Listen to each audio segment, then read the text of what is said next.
Thanks for joining us for KBOI 2 News Midday. I'm Kelsey Anderson. Now to your top 11 stories at 11 o'clock.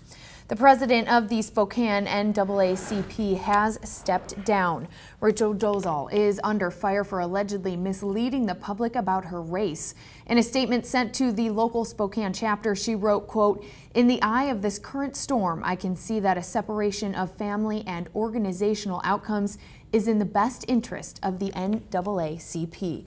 An in-depth report talking with her brother in just minutes. And it's an historic day in Sun Valley. The Sun Valley Lodge opened this morning after a 10-month renovation. The resort has been closed since September for the biggest remodel since it was built back in 1936. A spokesman tells us anywhere between 150 and 250 people were working on the lodge every day for the last 10 months. The past couple of weeks, crews have been working around the clock to get everything done. In my 37-year career at Sun Valley Resort, I've seen a lot of great things, but I've never seen the transformation of something like this. It's just very, very special. It's something I think everybody's going to be very proud of. I know we are. The new lodge has an extra 30,000 square feet and features a new spa and fitness center. Also on the list, bigger rooms and bathrooms. Sun Valley says the idea was to bring the historic lodge into the future. An 18-year-old is dead and 2 others injured after a car crash in Canyon County. Idaho State Police say the teen, Ashlyn Husick of Caldwell, became distracted, lost control in a curve, and rolled.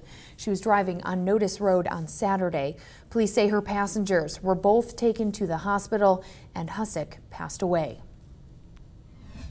And we're now learning the name of the woman shot and killed in Wilder last week. Canyon County deputies say 39-year-old Amparo Gutierrez Sanchez was shot Thursday and died of her injuries later that day. The family of Sanchez is now offering $10,000 for the capture of Erasmo Diaz. Canyon County deputies say he's now on the run and is considered armed and dangerous. Well, a disturbance at a wedding in Meridian. This happened late last night at the Sandman Inn & Suites. Meridian police say a fight broke out among some wedding guests and one man suffered a head injury. His injury was severe enough that he was sent to the hospital, but with a police escort, we don't yet know what started that fight. And 2 people are recovering after a crash in Horseshoe Bend. ISP says Manuel Diaz of Walla Walla, Washington was going northbound when he crossed the center line and sideswiped a car driven by Ashley Gorbett of Horseshoe Bend. A relative of Gorbett's and Diaz both went to St. Al's and Boise. State troopers say all involved were wearing their seatbelts. One lane of southbound Highway 55 was blocked for about 2.5 hours.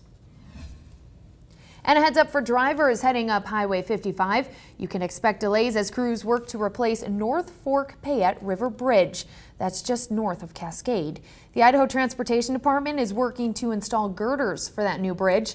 While that's happening, traffic in both directions will be stopped for periods of 20 to 45 minutes throughout the day. Construction is expected to be finished up late this year.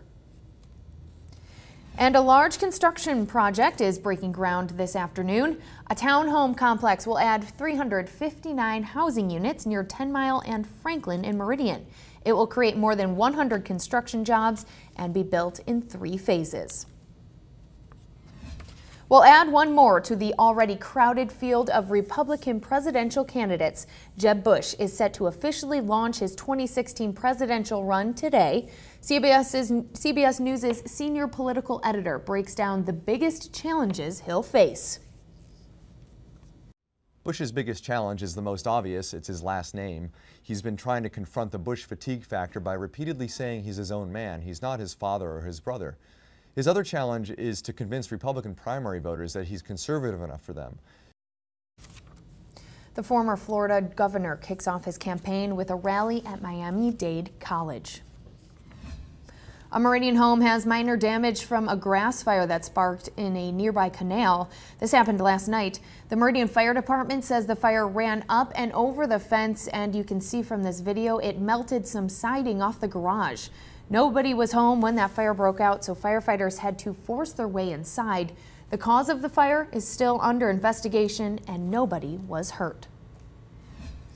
Well, activists in kayaks are trying one last thing to stop an oil rig from leaving port in Seattle.